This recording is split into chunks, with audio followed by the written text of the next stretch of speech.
Shoulders of Dwarves, a weekly podcast about role-playing games.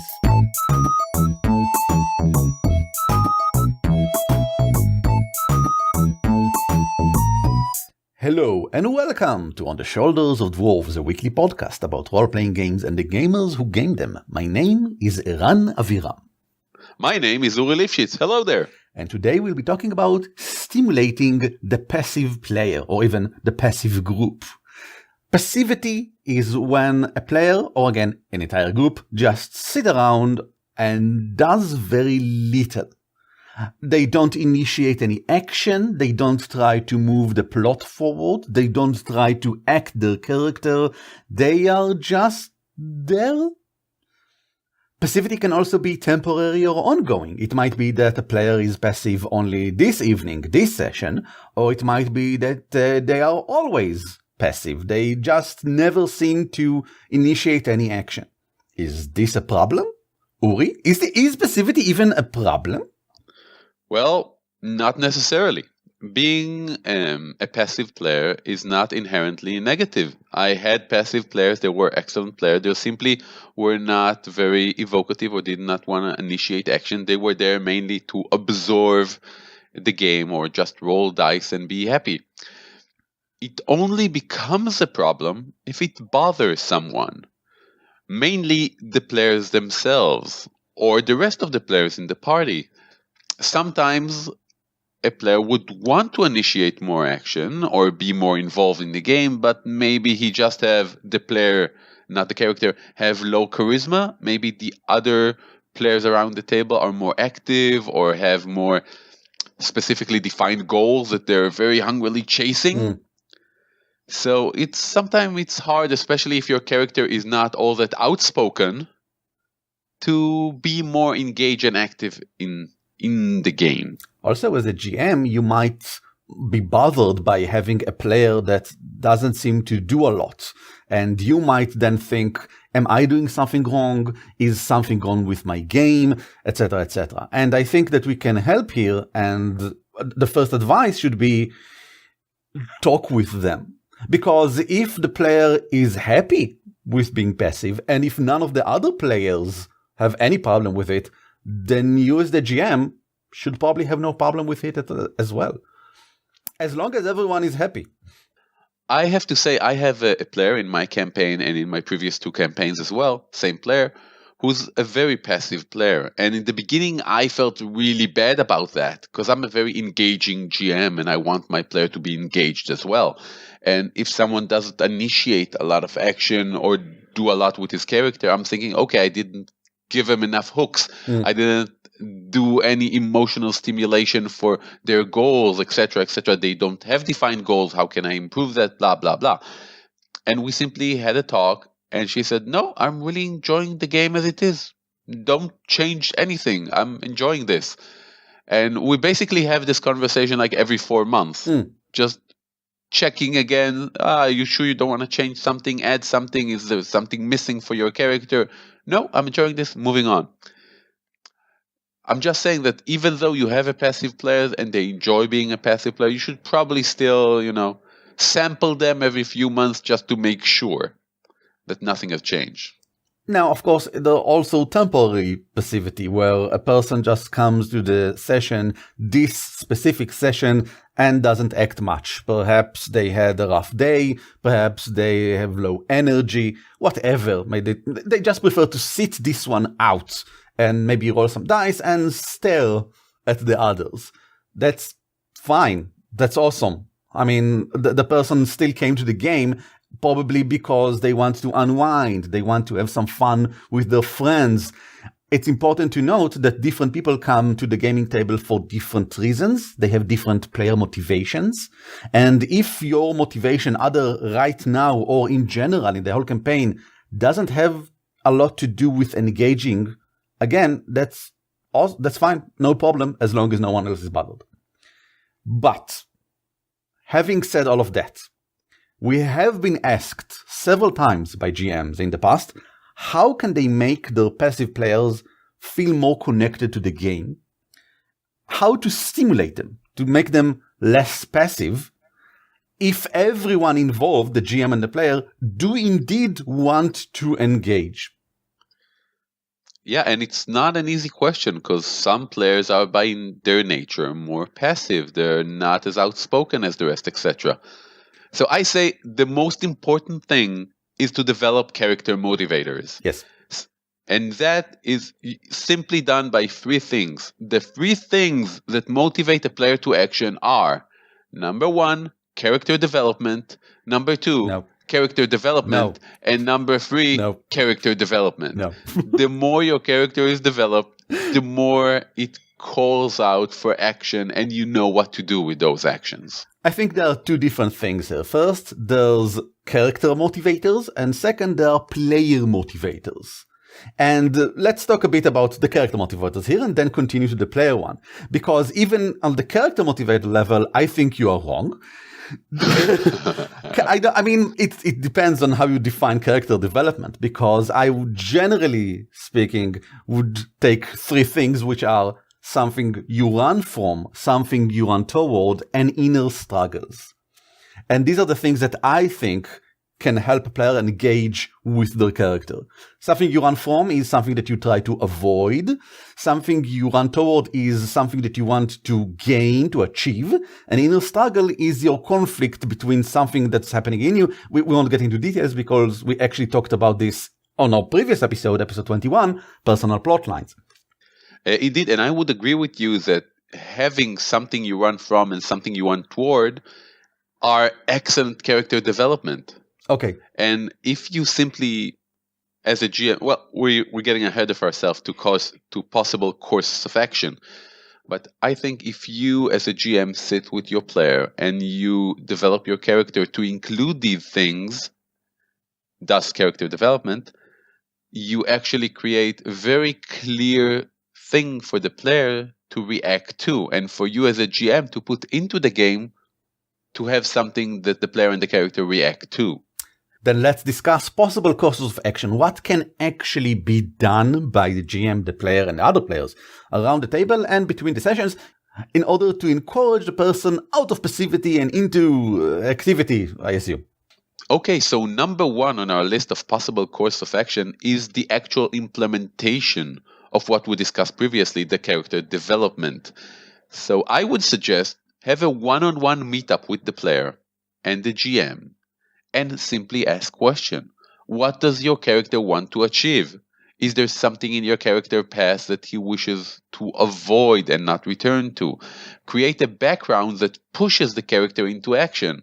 You can use Eran's suggestions, which are amazing, to have something you run from and something you run toward, and what are your inner struggles on that matter. That is awesome. This hopefully lead to a character development, meaning your character has more deeper and clearer motivators.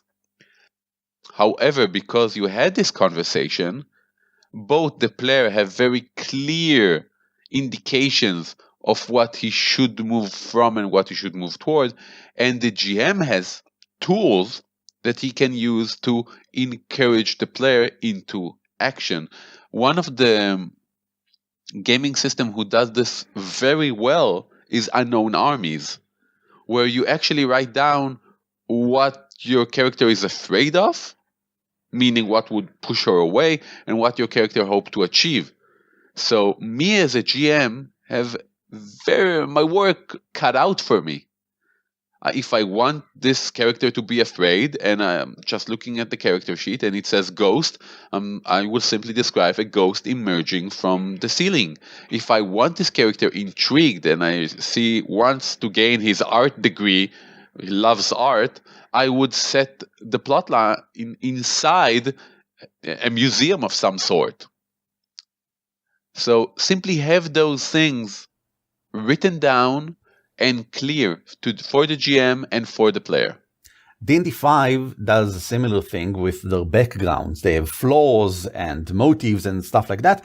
And I really like the fact that you can roll on a table, because I think that it engages the player when they roll for something and then they see, I got for my sailor background that I think that all people on land are bilge rats. I don't know what sailors say about people on land, but they don't Land rats. They are land rats. They are all rats.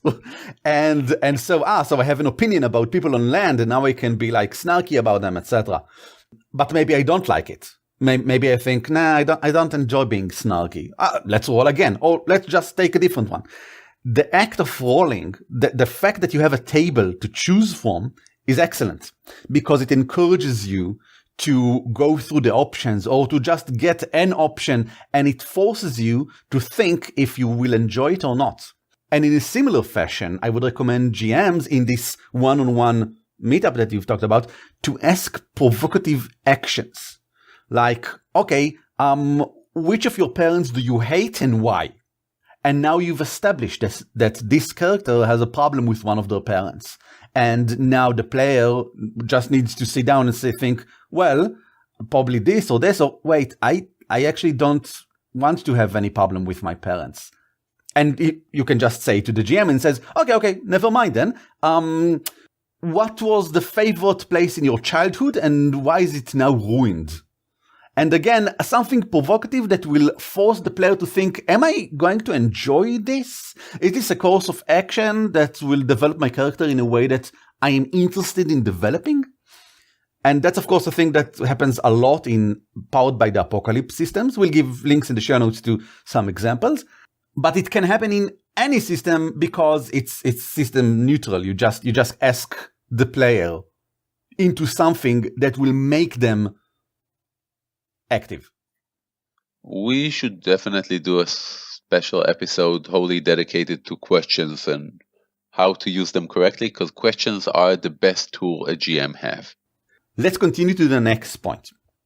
As a player, make strong emotional choices and remain committed to them. The minute you have a strong emotional choice, you have something that your character react to. And that helps you throughout the whole game. It can be the simplest thing. You're sitting at the inn and the GM goes, okay, the innkeeper serves you meat and potato. There's a mysterious figure in the shadows by the fireplace, and a lonely ranger hang his bow next to the doorway. What do? It can be a simplest thing of one player saying, God, I hate meat and potatoes. I just hate meat and potatoes. And that already set a certain tone. It gives you something to do. Every time that the GM would like to get a response from you, you'll probably get meat and potatoes at the end.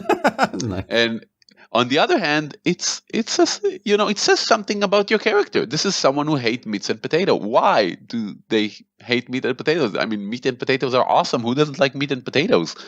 And it's a fictional role-playing game, so, even if you're a vegetarian, your character can eat meat and potatoes. So why would a character hate meat and potatoes? That's already getting you into a whole series of delightful answers that deepen your character, simply because you made a strong emotional choice. I think it's a lot simpler than that even.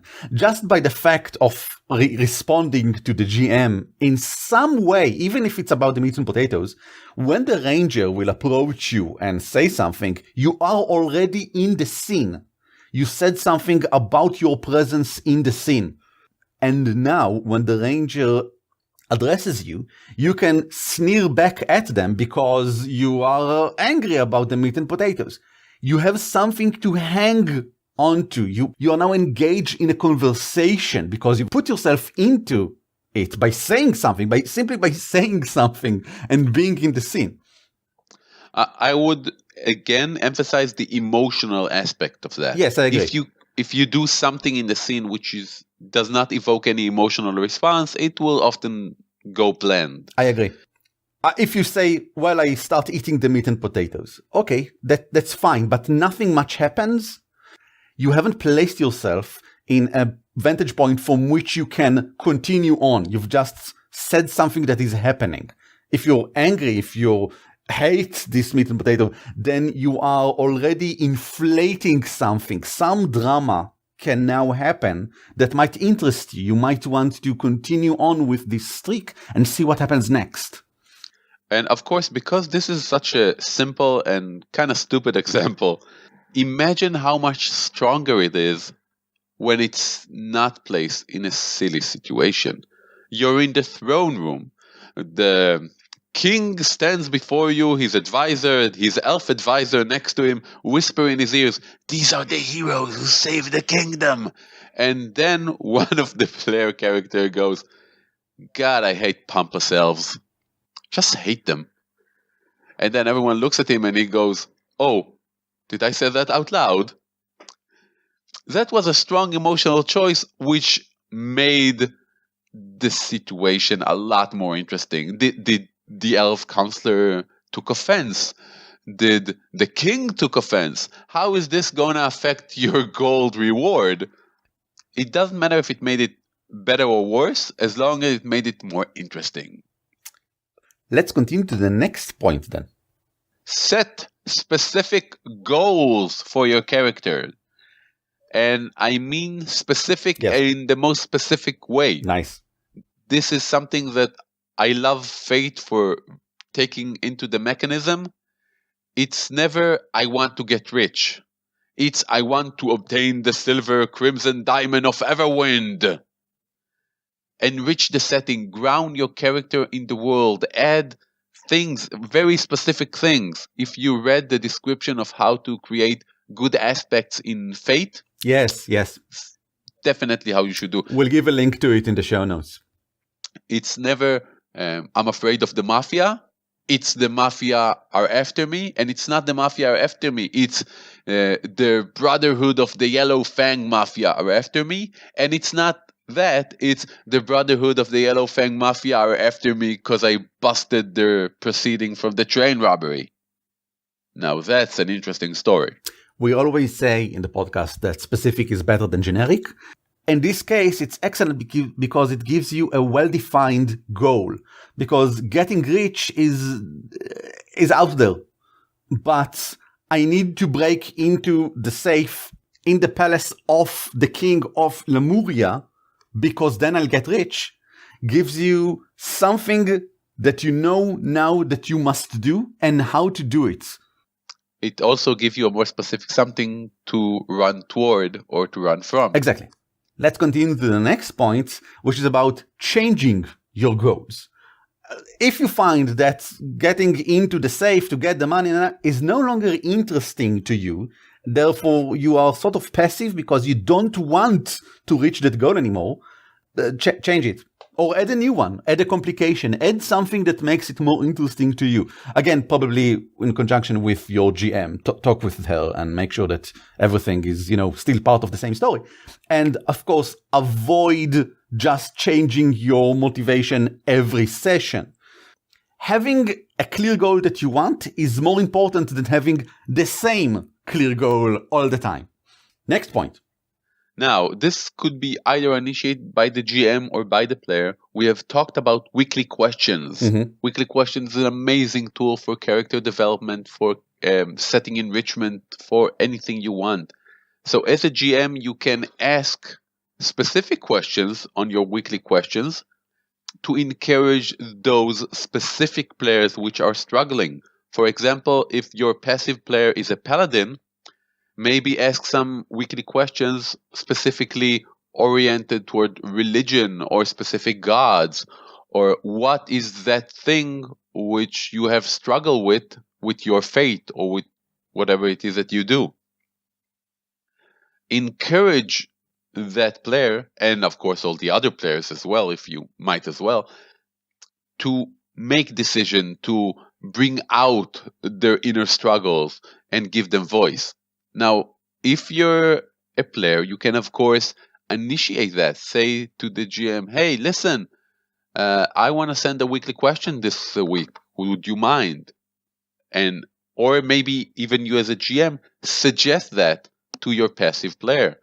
Maybe they really enjoy a rich background history in their head, which doesn't come out during the gaming session. And this would be an excellent way of taking that out and sharing it with the rest of the group. Finally, one last point. As a GM, ask why. Again, engage with the player, even on passive decisions. Like, for example, if the fighter wants to go north and the wizard, who is played by the passive player, doesn't object, doesn't say anything, you can inquire, why do you support that? Why do you go north with them? Didn't you say before that XYZ? Do you think that this is a wise course of action? How do you get ready to proceed north? Is there something that you want to do before you proceed north? This is especially useful if the fighter or any other player is really dominant and takes most of the spotlight to themselves. Because as the GM, you have the power, the unique power of deciding where the spotlight goes. And while the more aggressive, more assertive player will hog it, you can still point it wherever you want. And when you turn to one of the passive players and just lean toward them and have a conversation with them in front of the entire table, you are now placing the spotlight and you are making sure that the passive player has some chance to speak out her mind, even if, for whatever reason, she just wasn't able to because other players were talking so much. This is especially useful in a one-shot game, because a lot of the things that we said here, Uri, are, I think, mostly for campaigns. But in a lot of one-shots, you might find a lot of passive players, I think. I ran, I don't know how many one-shots in my life, and I think I had at least one, if not two, passive players in every game. Because, you play with new people. It's new people. Yeah. You don't know what to do. You don't want to overshadow anyone. Exactly. You don't feel as comfortable. Maybe you are LGBTQ and we've had an episode about it, and you feel like a minority and you are accustomed to just letting the others speak out their mind and whatever. Using the spotlight as a GM is useful. Having strong emotional choices is useful in this situation. As a GM who planned out the game, writing obvious, clear, specific motivations for every pre-generated character is very useful as well. It makes sure that every player knows what they want to do because it's written down on their character sheet, etc. I usually, when I run one shot, I make sure that either there's a strong connection between two characters with an emotional component into it, or that every character has a strong emotional choice built into it, or I simply tell every character, okay, introduce your character, tell us what she looks like, and of course one thing that she absolutely hate or absolutely love. Now, before we continue on, there's one last thing I want to say about this, a single individual player and their motivation as a player, not as the character. You might find that your passive player is passive at all times except during combats, because he loves playing the rogue. He super enjoys playing the rogue, and for some reason, only during combats. He loves sneak attacking, but outside of combats, he doesn't really do much. This might be that he just enjoys the tactical aspect of the game, and that's awesome. And then maybe just add a bit more mechanics to the ongoing campaign. There are a lot of interesting campaign structures that you can build upon. Like, for example, in D&D 5, there's the downtime mechanics, where you can use your time not in adventuring to do other things, and there are mechanics for that, and you can roll for it, and maybe the player just likes rolling, and, gaming the game and making sure that they get the most out of. Okay, awesome. Just add a bit of that. That would be enough for them, probably, to engage more in the other campaign. But maybe they enjoy playing the rogue because they like the sneak attack. They like to jump out of the shadows and outmaneuver, outsmart their opponents. And they don't have a chance to do it outside of combats. Maybe you can give them a chance to, be clever, finding the secret tunnel that allows you to bypass the dragon and then jump up on him from above and engage in combat and having a huge advantage during this combat because you've outsmarted the dragon. That player would be so pleased. Now, the problem is that the two scenarios that I just gave have the same symptom. The player loves playing a thief during combat and doing sneak attacks. But neither you nor the player might know what are the actual motivations behind it. Because most players don't really know why they enjoy the game. It's not easy. It's not easy. Understanding yourself and why you enjoy what you enjoy. And knowing your fun, knowing your motivations as a person is something that we are still researching, still in the effort of trying to suss out, although there are some very interesting developments in the field of game theory that led to some, well, we'll do an episode, I think, about it in the future. We'll do a whole episode, and we're going to invite a friend of ours who really investigated the field. Yeah, he did some good research. And there are... Yeah, that's even beyond research. I specifically use the word investigate. Nice. And there are apparently about 17 different motivations for why you approach the table. Yeah, for players and for GMs. So it's important to note that you might need to do some investigation yourself when you want to solve this problem of a passive player along with the player. Sit down and start questioning. Why do you enjoy this? What is the thing that you liked about this part? I would definitely emphasize, don't ask why do you enjoy that, but try to figure it out from the thing he enjoyed. Okay, what can you give me an example for a few scenes in which you enjoyed? Can you give me an example for some things which you found boring? I agree. It's easier. I think that the player's answer to why I enjoyed it won't be the right answer, probably, but the answer can help both of you try to understand what is actually going on here. Indeed. Let us continue then for when the whole party is passive. It's a big problem. You as a GM trying to motivate them into action in various ways. This is usually a symptom of a different problem, an actual problem that stands at the root of the game. It's not the personal preferences of a single player. Everyone is passive because probably they're waiting for something to happen. Now, we need to take a step back here and talk about the two types of protagonists. There are those who initiate action and those that things happen to them, the active and the reactive.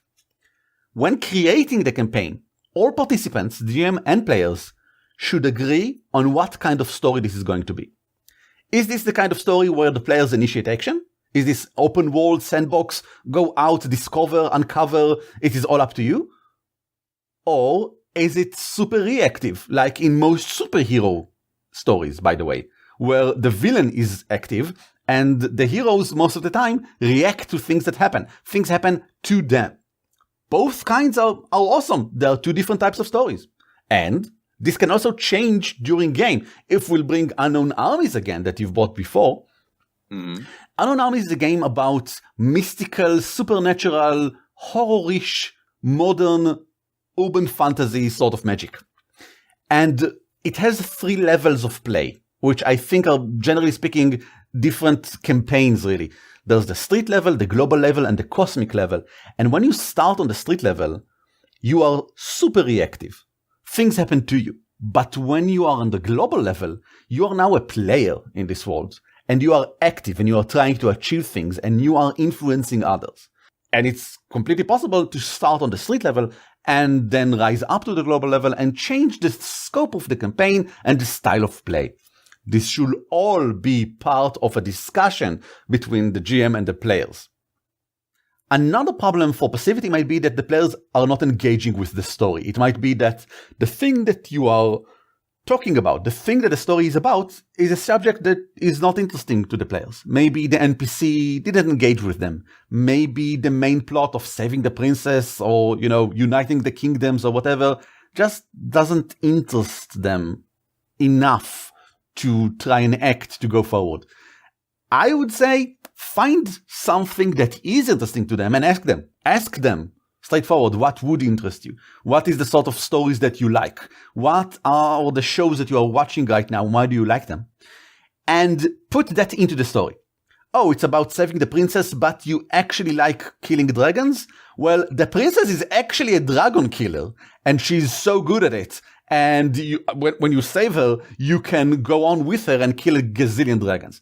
oh, you enjoy space stories about space, but we are currently uniting Of kingdoms. course, the princess is a space dragon killer. But we're currently uniting kingdoms, and I know there's not enough sci-fi in this world that you would like to have a lot more. Well, one of the kingdoms is actually built upon an ancient starship, and they have this cyberpunk... An ancient asteroid cemetery. A what? It's built on an ancient asteroid cemetery. It's a cemetery where asteroids go to die. So there's like a ton of asteroids there. And undead asteroids rising from the depths. Nice, I like it. So find what they do like and engage. And I would really recommend using a questionnaire at the start of the game, because even though you've all talked about what you like and what interests you in the game before you started, this is why you chose this campaign, this is why you chose this game, you might find as a player that during the first few sessions, this is not going the way you thought it was going to be. Maybe you want to change something about your character, fine, no problem, but maybe the whole story isn't doing it for you.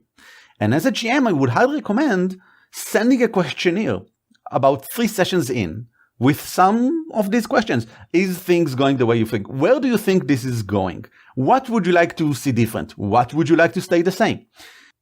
And then aggregate the answers and see if you have sort of a global problem, or if you have just 1 or 2 players that are unsure or want something changed for their characters.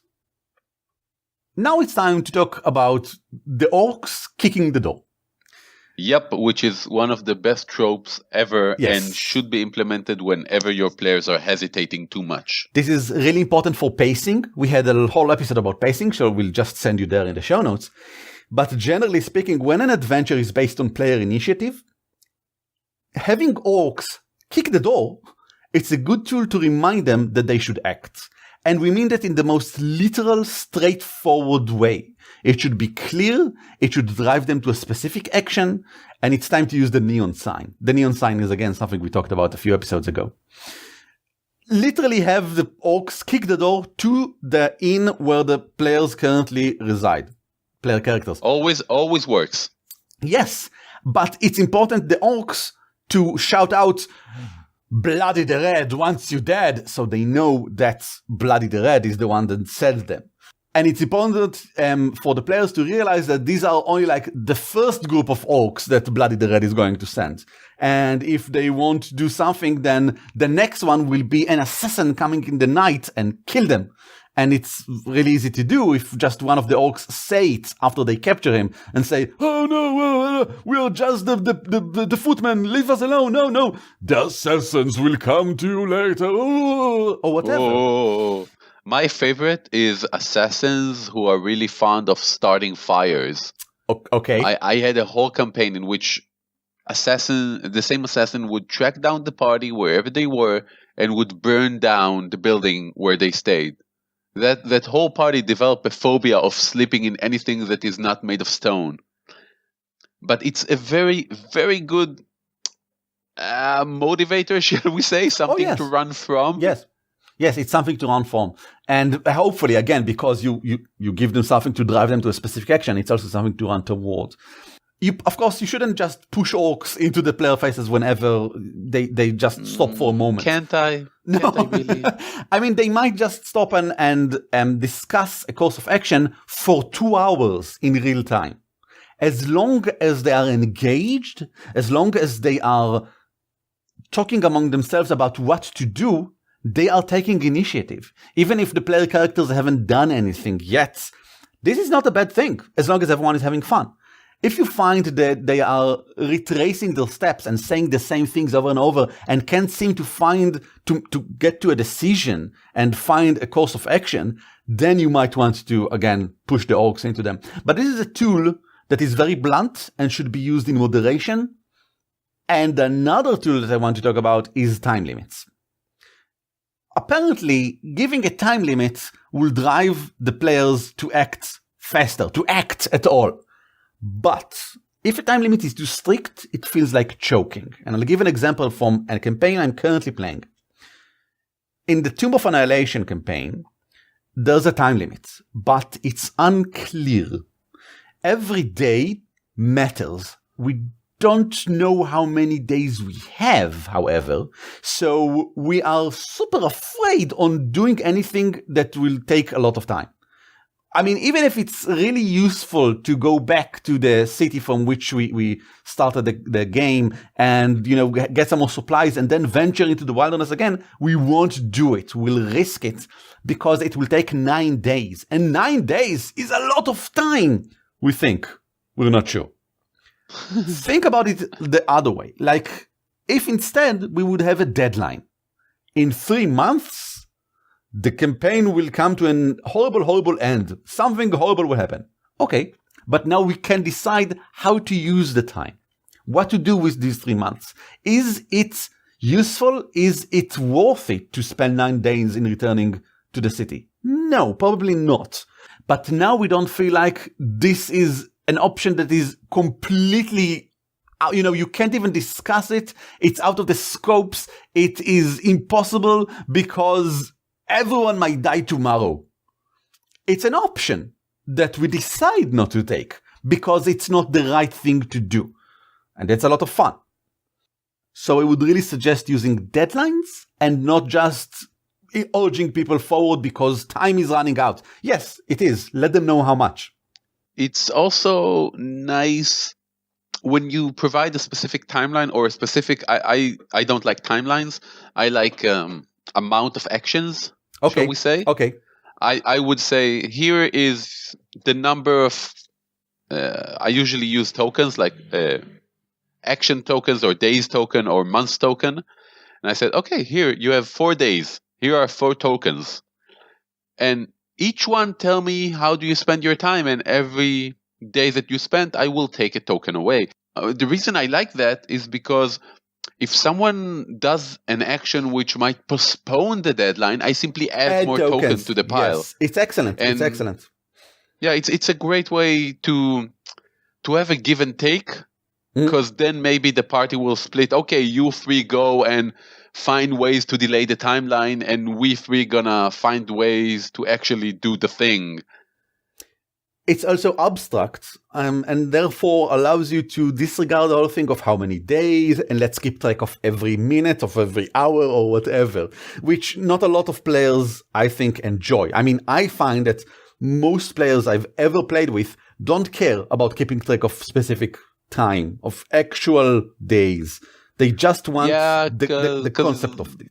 Because if you keep track of days, you're gonna have to keep track of rations and how much can your character carry, and then what do you mean I can't carry 10,000 gold pieces? It's like, it's treasure. I just write it down on my treasure. It has nothing to do. See, this is in my character sheet where I write down things in my backpack, and this is treasure. This is a separate part of the character sheet. Yes, they don't affect each other. Excellent. Well, this is what we had to say about passivity and reigniting it and stimulating the passive into action. Uri, hurrah! Let's summarize. Do you have anything else to say? We have a Facebook group called On the Shoulders of Dwarves.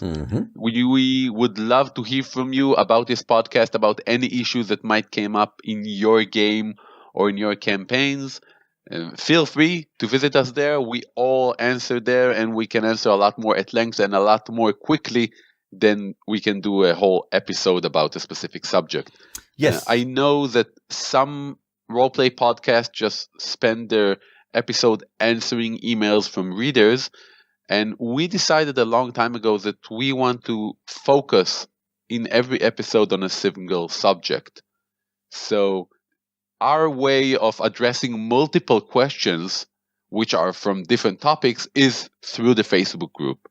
So help us by posting there and sending emails only if you have a big enough issue that you want resolved. You can email us at show@dwarfcast.net, and you can check the group On the Shoulders of Dwarves on Facebook, with links, of course, in the show notes. This is where we continue the discussion. This is where we'd like everyone to congregate, because we don't really use Google+, and Uri is barely on Twitter, and I don't think Twitter is a good place to have discussions anyway. And I don't think anyone goes to our website, because why would you? You just can register to the RSS and just get your episode episodes to your podcatcher. And so why would you use the comments in the website? In order to go to the show notes, the amazing show notes. Thank you. Which is why we've decided to place everything in this group in Facebook. You are more than welcome to join and ask your questions. And if it's something that you want us to address in an episode, just say so. And we will do so, probably. And now it's time to take the load off. This is the part of the show in which we both, Uri and I, talk a bit about what happened to us last week, what will be happening to us next week, all in relation to the role-playing game hobby. Uri.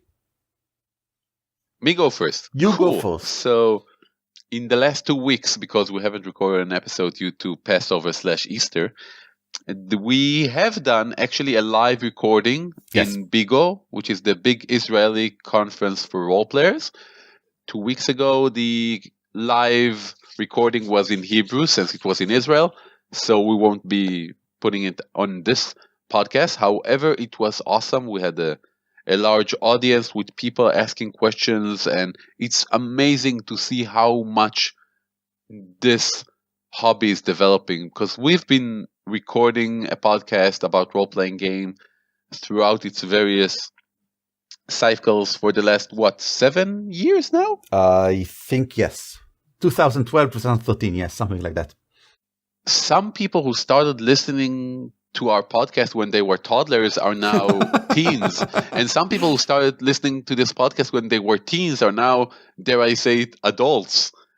And a lot of them come to the same conventions and to the same live recording. And it's amazing for me to see, someone who years ago would shyly raise their hand and ask, but what is exactly an attack of opportunity? I don't get it.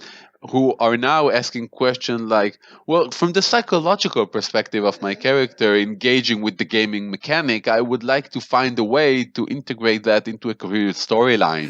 And I'm like, boom, my mind was blown. Yeah, so that was a lot of fun.